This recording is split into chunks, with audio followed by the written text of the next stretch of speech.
Hey guys, so I was on the leftist abortion known as Reddit recently and was told some of my favorite side characters in games aren't inclusive enough, and this thought sent me into a shame spiral where I pondered what a white colonizer I am. Like, guys, did you know Lamar Davis from GTA is not the right kind of black person? Majima from Yakuza is a toxic misogynist. BT from Titanfall 2 has internalized homophobia. Solaire of Astoria looks like he fought in the Crusades. But y'all, here's the really cool part. Game developers in 2025 at the low price of $100 per game have promised to level up all of our old, beloved, bigoted side characters and replace them with new inclusive ones. And their solution is to simply replace all side characters with Debra Wilson now. What's better than a hilarious, loyal robot who accompanies you the whole game? Oh, how about an angry, unattractive black girl boss who tells you what a white land stealer you are? Hey, Englishman. I'm gonna need a new home for my people. Power outlets, radio room access, and a can. You got it? Please. Say what?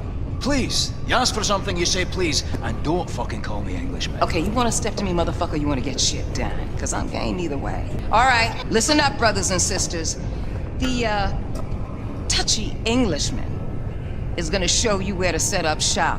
By the way, is there a more cucked game studio than Machine Games? You know every dude there wears a dress and worships the devil. Or how about in Call of Duty, instead of another mission with Frank Woods, you get more scenes with Debra Wilson calling you a hateful bigot? Yes! I'm sure you guys saw her in Jedi Fallen Order. I like to imagine the pitch meeting at EA. All right, boys, who's a really fun side character that Cal Kestis can have? Yoda? Boba Fett? Ooh, yeah, sorry folks, best we can do is Debra Wilson. Meanwhile, Activision is scratching their head, wondering why video game spending has driven off a cliff the past year. This isn't the only reason, but it's a big reason. You guys fucking replaced all the good characters with dogshit characters. Instead of another Frank Woods or Barry Wheeler or Cesar Valpindo, they gave us Debra Wilson. Instead of edgy, funny companions, they make you feel like you're in a meeting with HR. Did you know that Xbox within the last few years is either planning to release or has released 6 games with a black girl boss as the main character? These companies hate men, and they hate white men in particular. Microsoft is one of the most racist companies on earth, and we'll get into that more later. So in this video, I want to explore some of the most egregious examples of black lesbian girl boss insertion in video games. Then I want to talk about how we ended up here, and then I want to talk about a solution. Guys, I also wanted to mention that Steam has now banned my video game from their store. They decided that Chad versus the Gay Nazis is simply too edgy for their storefront, and so for now, I'm selling the game on Shopify. You can click the link down below to buy it and download it right now and support this movement. Guys, this game calls out the LGBTQ satanic pedophile crowd directly, and so of course they're going to do everything they can to try to get my game canceled. It's definitely the edgiest video game you will ever play. It takes about 2 hours to beat. It's kind of a top-down 2D action shooter, but it's also really a story more than anything else. For now, it's only available on Windows PCs. I hope to bring it to other platforms soon, but it's like 800 megabytes big, and it will run on absolutely any old PC. All right, back to the video. So the first thing people say to me when I bring this up is, Andy, why are you so racist? Why do you hate black women? My brother in Christ, are you blind?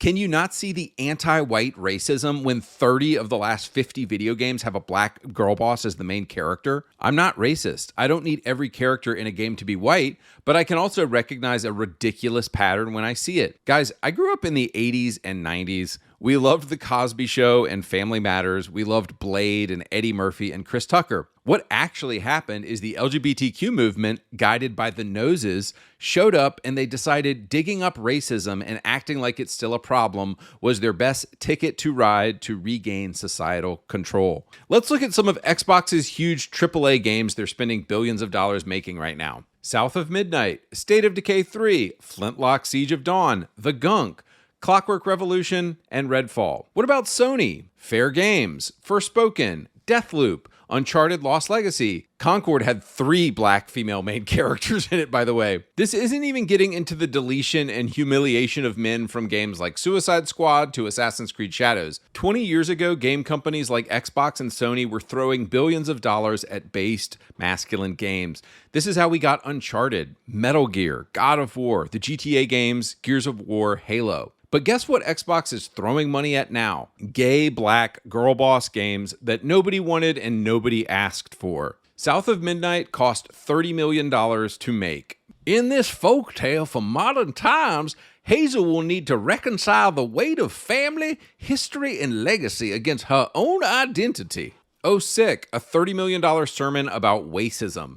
This game is going to be about as fun as a pinecone enema. And yep, there's the old racist white woman and main bad guy right on time. This game, which was made by a bunch of Canadian trans people, is about as authentically Southern as Michael Scott in The Office being like, "There has been a murder." So I actually played a few hours of this game just for content, and this is not a joke. The evil creatures in the game are called haints. A haint in black folklore is a ghost, and the KKK, of course, dressed up in sheets to look like ghosts and were sometimes called haints. So you are essentially fighting the Ku Klux Klan in this game. A bit on the nose, huh? It gets worse. The creatures you encountered are captured by negative emotions called knots, and you have to free them from these, i.e., you have to free people from their racism. Again, this is not a joke. This is in the game. Over the course of the game, you find out that this racist old white lady is your grandmother, and that your mom was black, and your dad, white lady's son, is white. And of course, old racist white lady is not okay with having a black granddaughter. Wow, wow. Later in the game, old white lady throws you off a cliff and kills you, and who would come to resurrect you except the literal personification of Satan? I'm not even joking, guys. If you don't see that Microsoft at bottom is just a gay and satanic company, I'm not sure how else to help you see it. So all the white people in the game are evil, and Hazel is brought back to life by the occult and Satan himself. The really baffling thing to me about South of Midnight is how they completely left out, oh, I don't know, church or something. The version of the South these evil Canadians imagine is some sort of voodoo mama juju South. But in reality, the church was and always has been the center of public life in Southern culture, whether you are white or black. Jesus is at the center. And I know this because I live in the South and I've been here my whole life. But this cucked Canadian developer can't make a game about that, of course, so they have to make it about pagan traditions brought over from Africa, which were in reality pretty much completely rejected by Southern black people, but they like to ignore that. I also remember as I was playing the game, there were these like flashbacks about Harriet Tubman or somebody freeing the slaves. It's like, guys, this is not a fun game. Racism is the least fun topic you could put in a video game. This is about as fun as a pinecone enema yet again. So was South of Midnight a success? Of course not. Microsoft thinks if they double down on hating men, it's going to go well for them, and this is not the case. The game, despite being critically acclaimed by leftist outlets, has 92 people playing it online right now, and it had a peak of 1,400 people playing it at launch. Microsoft dumped $40 million into this piece of trash. Guys, I want you to think about this. In 2017, Microsoft canceled this game Scalebound. It was going to be a dope, masculine, badass AAA game about dragons. And they canceled it so that they could make Game Pass slop like this. And this should truly piss every single one of us off. And I hope that the Xbox game division shuts down. I hope that it fails so hard until they learn that gamers are primarily men and they need to be making games for us. So what are some other woke black girl boss games that we got on Xbox that erased white men? Redfall comes to mind. The game has 8 people online playing it, and it peaked 2 years ago at 1,500 people online at launch day. There are reports that Redfall cost $150 million to make. This means that instead of Microsoft making this, they could have just handed 1,500 people who played this game a check for $100,000, which I'm sure people would have preferred rather than playing this game. When this game came out, I was running an Xbox channel and I played the entire thing, and it was really bad. I came into it with a very positive attitude as well. I loved Prey, I loved Dishonored, and I wanted to like this. The game has 4 protagonists that are the worst possible characters imaginable. You've got the black, empowered girl boss, Layla. Her special is to summon her white, useless, hipster ex-boyfriend. The other characters in the game are 2 very feminine-looking Indian men named Jacob and Devinder, and of course you have the white woman with the strong jaw, because we know beta-cuck game developers in 2025 beat off to a strong woman who will pick them up in her strong arms. Other characters in the game include the lesbian pastor who mocks Christianity. Also, in the opening fire station of the game, there are like these past deputies on the wall when you come in. And of course, it's like white guy, white guy, white guy, Latino woman, black man. The future is now. Get out of here, white people. Guys, they want to erase you. If you are supporting this woke garbage at all, just know that they want to erase you from history. This made me think of the lesbian fire chief in LA County last year when all the fires were going on, and it turned out she's making like $300,000 a year. So moving on, a few more Black Girl Boss games that Xbox funded I want to hit on are Flintlock, Siege of Dawn, The Gunk, and Deathloop. In Flintlock, you play as an empowered Black girl boss woman in this Souls-like kind of ripoff. A cucked white dude is your slave, of course, and of course there's some kind of demonic power that you have to tap into because all of these games are satanic. The Gunk was an Xbox exclusive that came out in 2021 and has you playing as Bex and Ranny, a lesbian couple that look like they run a dog shelter and go rock climbing on the weekend together. Like, don't you feel sorry for the kid whose parents accidentally bought him this game for Christmas? Oh yeah, buddy, you wanted a cool main character like Marcus Phoenix? Sorry, the main character of this game has an undercut and likes to get finger banged by her girlfriend on the weekends. Yeesh. Now, I know this final studio was not owned by Microsoft at the time, but it's worth mentioning that Microsoft owns Arcane now. And it's a shame because the gameplay in Deathloop was actually pretty good, but dear God, the story and the dialogue and the characters are beyond awful. First off, the game was made by a dude who wears a dress, so that's your first problem. Secondly, the two, quote, good characters in the game are a black guy named Colt and an angry black girl boss named Juliana. Who are the bad people in the game? Well, it's 8 snotty, bratty, entitled, rich white kids, of course. The developers of the game actually said they were inspired by Elon Musk when making the bad guys for this game, because apparently being really smart and making a lot of money is bad in their weird, warped, communist, upside-down world. So anyway, guys, just to close this video down, I want to ask why. Why are men being erased and black empowered girl bosses being injected into every freaking movie, video game, and show right now? And I am convinced at bottom that the heads of Xbox, Sony, and Activision, like every single leftist on earth, they are at bottom pedophiles and they are devil worshippers. And that's all they have ever been. But let's zoom out a bit first. Microsoft is one of the world's biggest companies. They could have 500 games fail and it wouldn't even put a dent in their balance sheet. Bill Gates is a known globalist and pedophile. He's been seen at the Epstein parties and you know he has bought and sold children. Bill Gates is also a staunch advocate for globalism and the complete elimination of individual cultures and currencies and religions. Despite Western civilization making him a trillionaire, the dude actually hates Western civilization and wants to blend everything together into a one-world government where there are no cultural differences and no religion. There's also, of course, Jewish billionaires involved in backing this as well. When this one-world government happens at some point in the future, the Antichrist will appear as prophesied in the Bible, and I think we are only a few years out from this happening. So how is Microsoft making this happen right now? They're doing this by destroying Western civilization and emphasizing our differences rather than our similarities in things like Microsoft's Inclusive Design Toolkit. This entire framework they're sending out to all their companies, and it sees white men as the enemy and seeks to constantly create racial tension. It's genius because they call it the, quote, inclusive design framework while doing everything to bring attention to our differences and divide us. If they can create racial tension, they can use that as an opportunity to enact their gay globalist pedophile policies.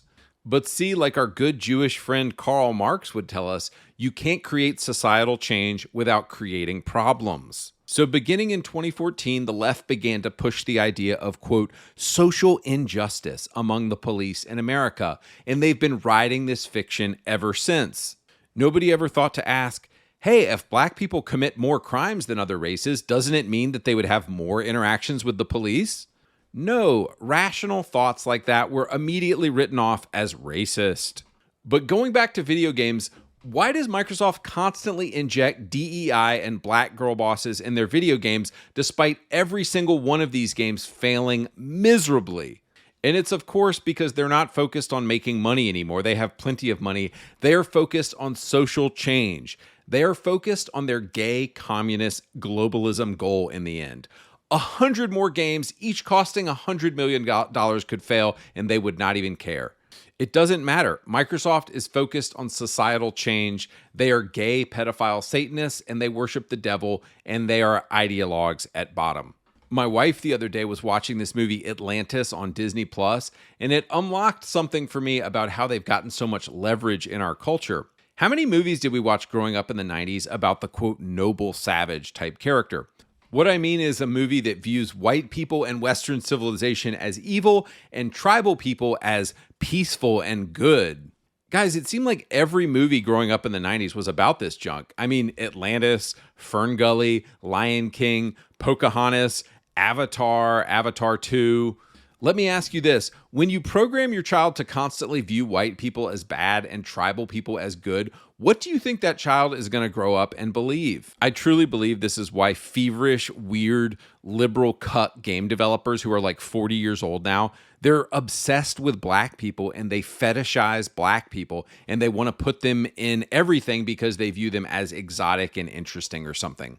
A lot of execs at video game companies like Kim Belair, who are in their 30s and 40s now, grew up on these movies. It's a viewpoint that paints Western civilization and white people in particular as the enemy. When we've programmed kids for 30 years to believe this satanic slop, are we surprised at all when game developers keep believing it? Anyway, I'm going to get out of here, but what do we do in the short term? What I would say is don't give a single dollar to these companies if you can help it. Stop hating on Western civilization. Stop hating on white people. Stop saying garbage like white people don't have culture, because the reality is that everything is our culture. Cell phones are our culture. Electricity is our culture. And guys, I just want to say it's funny because I love and enjoy many black characters in games. Blade, great movie. GTA San Andreas, great game. But I grew up around black people and we solved racism in the 90s. These gay, Jewish, globalists, and communists need to pretend that racism is still a thing so that they can destroy society and get you to buy the nonsense that they are selling. We solved racism like 30 years ago, but they need to keep pretending like it's a problem so that they can sell you stuff. Okay, I'm out.